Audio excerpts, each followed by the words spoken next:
Israel carried out an airstrike in Qatar. That's where we're starting the 7 from the Washington Post. I'm Hannah Jewell. It's Wednesday, September 10th. Let's get you caught up with today's 7 stories.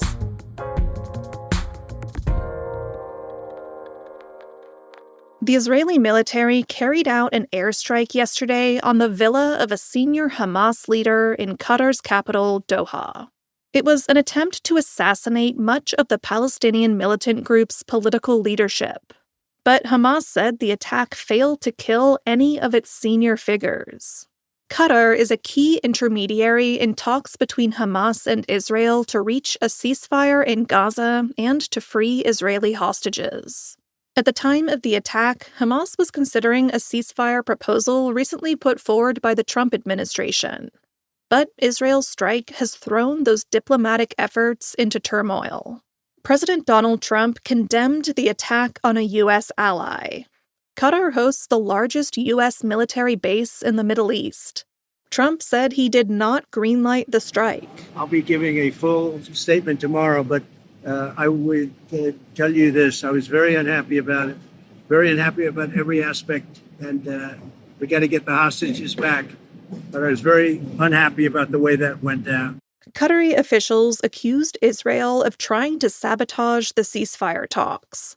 Over nearly 2 years of its war in Gaza, Israel has carried out strikes on 5 countries, in addition to the Palestinian territory.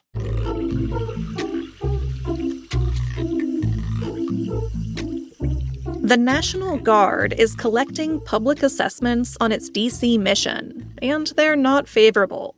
That's number 2. President Trump has said the activation of more than 2,300 National Guard troops in the nation's capital was necessary to reduce crime.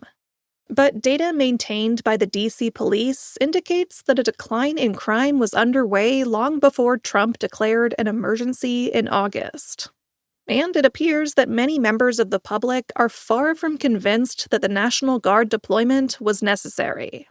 Internal documents reviewed by the Post show the National Guard is measuring public sentiment about the federal takeover. They reveal that the mission is seen as driving a wedge between citizens and the military, and that it has sparked a sense of shame among some veterans. The documents show with rare candor how domestic missions rooted in politics risk damaging Americans' trust in the military. Number 3. Jeffrey Epstein's birthday book has sparked a debate over President Trump's signature. This week, a House committee released a partially redacted book put together for the late sex offender Jeffrey Epstein in 2003. One page had a suggestive picture and note reportedly drawn and signed by Trump back when he and Epstein were friends. But Trump denies that he created the page and says it is not his signature. Democrats say it plainly is. Here's White House Press Secretary Caroline Leavitt repeating the party line. The president did not write this letter. He did not sign this letter. And that's why the president's external legal team is aggressively pursuing litigation against the Wall Street Journal, and they will continue to. The Wall Street Journal first reported on the existence of the letter. To try and settle the debate, the Post reviewed more than a dozen versions of Trump's signature over the years. Several of them bear some resemblance to the one that appears in Epstein's book. That signature reads only Donald. And it's distinct from how he signed more formal documents that included his full name. But he often used only his first name in more informal correspondence. Several forensic analysts who reviewed the signatures said they could not determine if it was Trump's signature.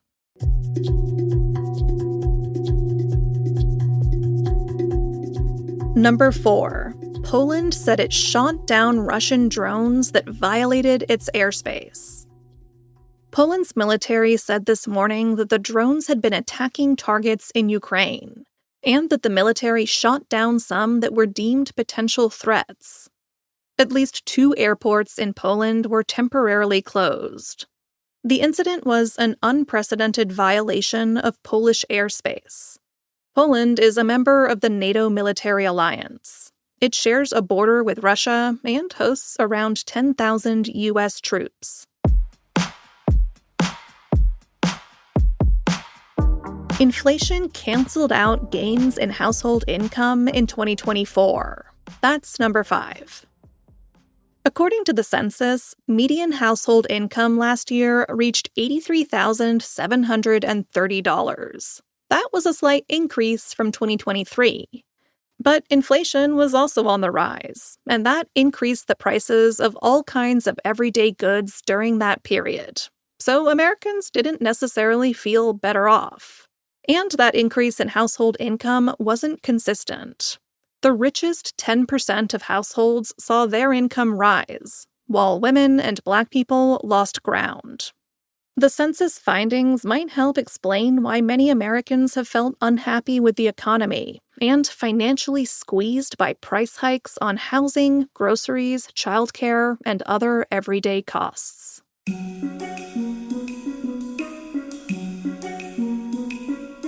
Number 6. The Atlantic hurricane season is eerily quiet. This bit of September is typically the busiest time for hurricanes in the Atlantic, but the ocean is currently free of tropical depressions, storms, and hurricanes. And the National Hurricane Center doesn't predict any tropical cyclone activity in the next 7 days. So what's going on? There's a possible explanation that's kind of unexpected: warm water.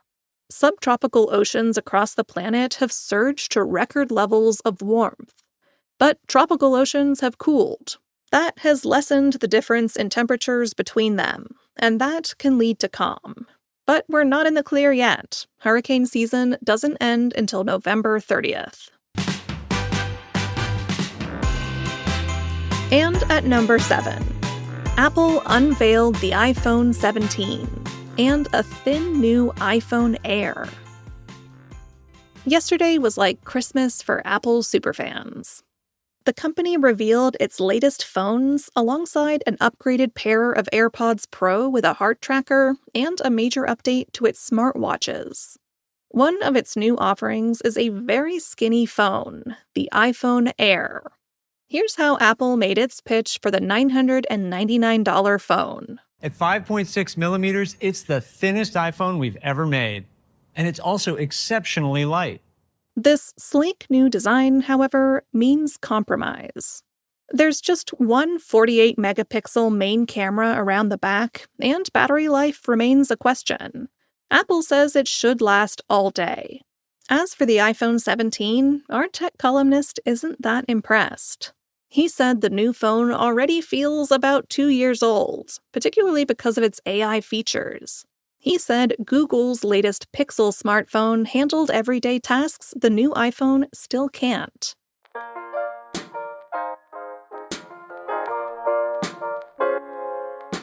All right, you're all caught up. For your next listen, check out the latest episode of Post Reports. National health reporter Lena Sun answers listener questions about vaccines this fall, including how to find a COVID shot, when the best time is to get your flu vaccine, and how the Trump administration could continue to reshape vaccine guidance and public health in America. Find Post Reports wherever you get your podcasts. I'm Hannah Jewell. I'll meet you back here tomorrow.